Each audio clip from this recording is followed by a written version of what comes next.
Hey y'all, welcome to the Moving with Millennials podcast with your favorite millennial realtors. We are 4 top producing agents in the DFW area, and we are ready to share the good, bad, and the real life of real estate. Whether you're thinking about getting into real estate, already an agent, or just curious about what your agent really does, join us. Tune in every Wednesday to see what it's really like to be on this side of the transaction.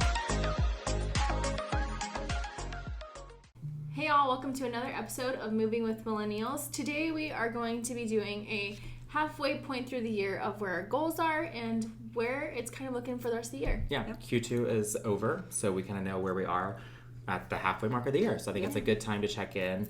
I don't know where, I say this all the time on the podcast, I don't know where I heard this, but it's like one of the things I'm good at saying. It's a good time to check in, and if you're not on track to hit your goal, instead of like changing your goal, you have to change your activity. So we'll kind of each talk about like kind of where we are with those. So who wants to kind of dig in first? I'll go first. I feel like I'm the baby of the crowd. So, and we're doing our end of June numbers. So we'll do end of June numbers and then for the rest of the year. So by the end of June, so my goal for the year, I thought was 8 million, and Jake told me today it was 7 million. So we're going to say 7 million. Because that's what the podcast said. I think that's what it was on the podcast. So by the end of June, I will have closed... Maggie. I know. A little bit over 2.4 million. And I will have 7 transactions, 6 buyers, 1 listing. So a little more heavy on the buyers still. Yeah. Just hoping rough this year to be on that buyer side so much. I know. I feel like listings are coming up for me, but I'm scared that's going to be rough on the side now with the market kind of changing a little bit. Yeah, but there's a little bit of shift. Just grateful for them, of course. And so for June, I have 2 listings that will go into July. So that will start my swing into the half of the rest of the year. 2 listings in June, 1 listing in July. And I have about 2.7, a little bit over 2.7 pending to close. Nice. So by the end of, I think it was August, I will need a little bit over 1.7 to reach my goals. Yeah, nice. That's a lot. I know. Pending. It's like baffles me. It's so good. Yeah, I know. So, but it's motivating to see that, because I'm like, I have these, then I always break it into clients, right? Like, well, I need 5 more clients to reach my goals by the end of the year, like 5 or 6. Yeah. So I'm always like searching, because I'll do like my price, like my average sales price. I'll be like, okay, I need 5 of those or 6 of those. Oh. So see, I know I need 6 more clients for the end of the year. I'm like, I just need 1 more really good client. Like I've like said that before. I'm like, I prefer the least number of transactions possible to hit my sales goal. Mm-hmm. So it's like where I am, if I can do that in 1 more client, fantastic. Yeah. If I need 3 more, 7 more, whatever it is, it's like it'll take. But like more. I want to hit it with as few transactions as possible, because it's a lot. So it's like that transaction count getting so high. There's like only so much you can do as a person, and honestly, like I don't know. Yeah, that's just how I look at it. 100%. And like I'm right there with you. I'd rather have less, because like May I had 8, and I have a full-time admin, and we were still both drowning. But you used to set a transaction count goal. Right, I did. And then I quickly realized that you and I had that chat, and I was like, no, don't do that. It's a lot. Like burnout is real. Yeah. So and to do your goal on the least amount of transactions is the goal. Yeah. Right. Well, like, I know, like 1 year I'd be like, my goal is $7 million in 1 transaction. Yeah, I know. Yes. Oh man. Okay, so through June I'm at 7 million, just over 7 million. And then I have 1.1 under contract that will close. A few of them are new construction. And then, so with that total, I'm at 8.1 total volume with closed and pendings. What was your goal for the year? I said I'd be happy with another 10. Last year, it changes so frequently, I feel like, because last year my goal was 10 million, and I didn't think I was going to meet that, and then boom, I had all these transactions. So I closed last year 11.1, 11.3. I can't remember. Surprisingly. But I'm not surprised you can't remember. So this year I think I'm shooting for, since I'm at 8.1, I think I keep going back and forth from like 12 to 14. I would love 14 million. I don't know. We'll see. I'm happy where I'm at right now. And so I've had 7 listings and 10 buyers. So last year I was more buyer heavy. I had more listings last year at the end, but it's evening out. Cool. So right. That's awesome. Yes. Very good. Good job. All right, so I am the opposite of Brandie. I thought my goal for the year was 5 million, but it was actually 6 on the podcast. So there's that. So right now, through the end of June, closed volume is 5.4 million. Nice. So Woohoo. I am... Jake, that's amazing. I know, so I'm just a little tiny bit shy of hitting my goal, but I have... under contract, I have another 324,000, like let's say 325. Plus, I have a listing that's on the market right now for 815,000. So that's another 1.1, a little over, like almost, a little over 1.1. So that will put me over my goal. You know, if those close July, August, I'll be over my goal, which means I'm taking the rest of the year off, right? Yeah, right. No, okay, so I know you better than that. What's your new goal? Do you have a new goal that you've established? I keep going back and forth, you know, so it's like that will put me really close to like 6.5, or actually it'll put me over 6.5. So I'm thinking that honestly, my goal probably should get bumped to like 8. I don't want to be so aggressive because the market is starting to shift a little bit, and I think transactions are going to start not slowing down, but we'll be able to breathe a little bit. So I do think it'll be a longer pace, and so and you know, knowing what I have kind of my pipeline is a little bit lighter right now. I've been traveling and having some fun, so I need to focus on that. So I think I'm going to tentatively say that I'm really just shooting for 7.5 at this point. Yeah. Cool. And I'll be super happy with that. Last year I did 3.4. So, you know, I knew I needed to focus on business this year, and I have done that. Done really good. Actually, I've had a really good balance still, but yeah, you know, for sure. I have, you know, so I'm really, really happy with that. And for mine, so that's 11 transactions so far, and it's 6 buyers and 5 listings, which makes me like completely thrilled, because that was one of my goals, was to be a good split. I think it's really important that if you can work both sides like as much as possible. For sure. Because, you know, I think as a listing agent on all those listings, I had more understanding or like more empathy for buyers agents than the agents that solely do listings because they're on a team and they're the primary listing agent. They don't get what buyers agents were going through. No. So I think that they a lot of times were kind of like, well, it is what it is, and like would not work with you. Whereas like me, if you send me an offer, I will immediately, and you're like, is it competitive? I'm like, no, and you're like way off. Don't write the offer. Right. Like don't waste your time. Yeah. It drives me bananas when agents will be like, just submit your best offer. I'm like, that is such a waste of time. If my buyer cannot compete, so it's time for us to write it and for them to have to go through it. I don't even look at it as a waste of time. The way I explain it to the listing agent when I'm asking is, you know, in this market, it's really, really tough. I don't want my buyers, you know, to get any more emotionally beat up than they need to. Yeah. So I would hope that you could at least tell me if we are not anywhere in the ballpark, this is our best offer. If we're not in the ballpark, if this isn't going to be competitive, like I mean top 1 and 1 or 2 positions, then please don't let my buyers get their hopes up. I've done that before, and the agent, usually it works. I feel like the one agent was like a 03 number, license number, old school, like would not budge. We ended up submitting, we didn't get it. But yeah, it's getting better as far as on the buyer side at least. Right. January, February, March was tough. It just almost made me think of the little song that they teach kids, the calendar. January, February. JC. I love it, but yes. So then I think for us, like none of us, we're all pretty much on track. I don't think there's any like major adjustment of activity. I think if we were really sure, it would be time to dig in and figure out like what's been working and what has not been working and kind of adjust those.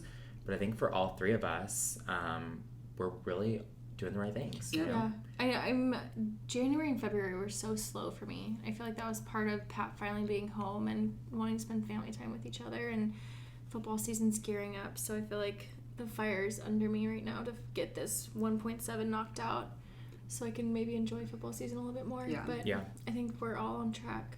Yeah. Definitely. I think one of the reasons mine are so equal between buyers and listings is I've had several sell and buys. Yeah, same. I think like 3. So I think that's awesome. been a portion of it, and I feel like that's something that I, of course, want to continue to focus on because it definitely has helped. Same. I would say it helps obviously with like your volume and your transactions. It does not help with your stress level, trying to balance the timeline of the 2 of those and get lease backs and make sure everything's within closing and all that kind of stuff. It definitely makes that part more stressful. But and also it's like you get 2 transactions, but you're only having to get to know 1 client, if that makes sense. Right. Yes. So it's like you can really get to know them, really spend time with them, get to know needs and wants. I think that's been really helpful in my business this year. Luckily, both of my buy-sell they wanted to buy or could buy before selling, so it wasn't that difficult, but it was really helpful for them to understand both sides. Like they had more empathy to the buyers on the list side. I mean, they obviously wanted top dollar, the most money, but it helped for them to see, that sort of thing. Actually, one of them, I take that back, one of them sold. It helped mine be more aggressive buyers because they could see as they received offers, they're like, oh my god, it's so aggressive. And I'm like, and this is how aggressive we'll have to be when we're buying, right? Because one of mine sold, we got a 60-day free lease back, and then we went under contract on the buy side. First offer, we were not expecting that. That's why we asked for the long lease back. But he saw the offers come through, so he did the same thing. Free lease back, all the things, waiving. Yeah. Knew how to compete. I think one thing to point out too for our listeners, if they're newer agents or if they're people who want to be into real estate, something that's important that you always hear when you get into real estate, but you don't really understand it until you're standing here. Focus on your sphere. Yeah. Right? All of these, I think most of our listings and buyers this year specifically have been from our sphere, and I think, Jake, that's something you're really good at, is having that sphere. But if you are new and you have these big goals that are kind of intimidating, dive into who you know. Right. Dive into the people that are in your sphere and call them and pick up the phone. And I think we were just talking about that in the last episode. It's all about who you know and who can help you, and show them your hustle bone and work hard. Yeah. I always joke that I'm scared of strangers, so I'd rather work with my sphere so I don't have to get to know anyone else. But 100%. No, obviously I've had a couple referrals and whatnot this year, and so that's I can and will, obviously, but it's my joke is if I already know you, of course I want to work with you. Yeah, definitely. I love past clients, and I should know this, my percentage of referrals. Yeah, I don't, but I think all of mine have either been referrals, past clients this year. I think only one was someone I didn't know, which was a sign call. We're going to meet when she moves here in a couple weeks. We've FaceTimed the whole transaction. Right. I had one of those last year. Yeah. I love it though. I know that you can have it's made us so creative, and I feel like that's something maybe the 03 agents don't do, is I can do walkthroughs with clients and homes and tours and everything. Right. So technology makes it so cool. For sure. I actually even closed without ever meeting them. They were Mariana went to closing for me. I think that was the one that she went to, because I was out of town. I was traveling. Yeah. So it happens. And this particular client, she bought before selling her Pennsylvania house. But a lot of people don't know. Yes, we're licensed in Texas, but we can help people out of state and refer. We have a huge network of other agents. Do you have a referral goal this year? No. I do. I have 5 referrals. I want to either give or receive 5 referrals this year. Oh, that's interesting. And setting a goal around that. I have. I've already done 3 or 4. I've done 4. Wow. But that was a cool thing to that forces me to form relationships in other cities. Yeah. I have a 5. I want 5 referrals this year, either receiving them or giving them. And I've just closed 1, and I have another in my pipeline. Oh, I left that out of my pipeline. I've got 1 more in my pipeline, buyers-wise, that it was a referral as well. So it's always good to have those referrals after you've already capped, though. Oh, yeah, 100%. Otherwise, I'm just take my money. Yeah. I think that's how I did cap. I gave them my whole referral. I was just take it. That's, I don't know. Yeah. I've done that before. I did that in February. I was just take this extra. Also, I know that you guys didn't necessarily do this. I looked at my average sales price because on the podcast I did mention that I wanted my transaction count to not be too high. I wanted my average sales price to go up. Mm-hmm. And I think when my Roanoke listing closes, I think I will officially be able to be qualified for luxury. Nice. Because I had 3 because it takes 3 transactions within a certain number of time that are a certain percentage over your average sales price for the area. Yeah. That's a mouthful. But I will have had 3 at that point, I think. What is the... At that point, we go through the class to get your Lex. Yeah. I want it. That's what I want really too. Badly. I would love. That's the goal. That's the dream for everyone. Yeah. So I've definitely had, like I said, that one will close, and I've had 3 that are in kind of that that higher price point. My average price point last year was $303,000. My average price point right now is $496. Yay! Woohoo! So, and it will That's only go good. up with the next two that are closing. Yeah, when Royal closes, that'll help you out a lot too. Yeah. What is the sales price to be luxury? Like, what is for our area, I think it's $650. I think it's like $675, like somewhere between there. So your average has to be that? You have Okay. to close a certain number of transactions that are above that mark. So after I close these two, I'll be in too. Yeah. Let's do it together. Absolutely. Yeah, I'm totally down. That's like one of my goals. I want to be able to like, and also for me, because it's like it speaks to like my background in design. I don't know. So just as like one of those things that was a goal for me. Yeah.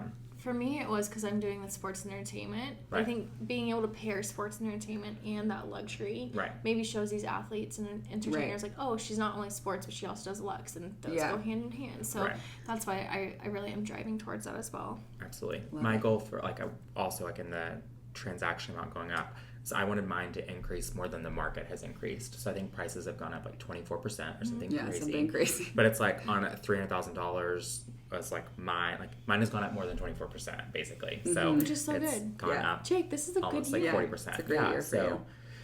I'm excited. What are you gonna do to celebrate when you reach your goal? I mean, I've already been celebrating. My trip to Mexico, I think, was already done. Chicago later this year in August. That's all booked. We booked flights and Airbnb. What dates?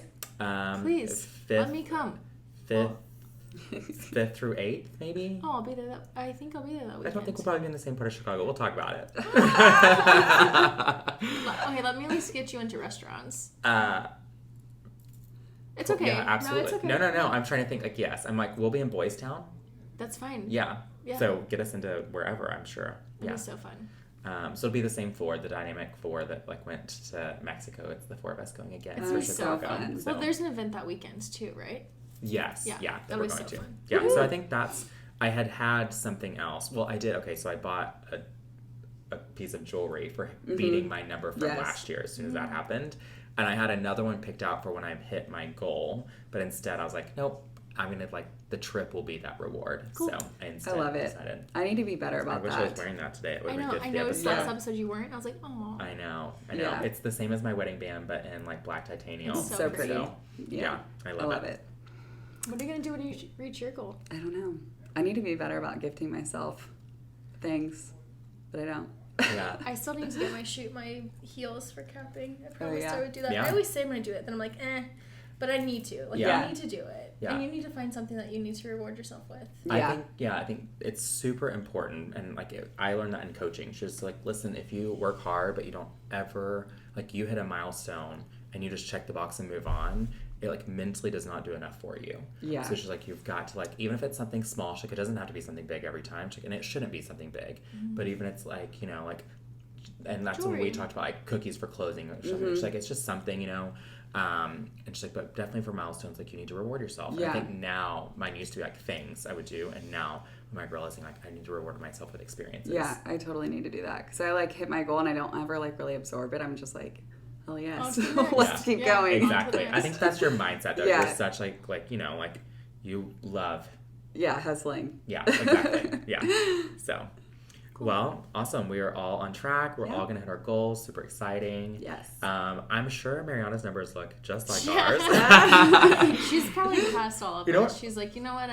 She's still closing deals. I was just about to say, we were at lunch with her the other day for the audience that's listening, and Rachel was like, you have a closing going on right now. And Mariana's like, great, fantastic. Because someone else was there for her since she is on maternity leave. Yeah. So she's on maternity leave, but she's still killing it. Yeah, she's still absolutely probably is killing it. Good job, Mariana. Yep. I hope you reached your 10 million already this year. Yeah, exactly. But thank you guys for listening. Yep. We will be back next week with another episode. We hope you guys have a great week, and we'll talk to you soon. Yes, sounds good. Talk to y'all later. Bye.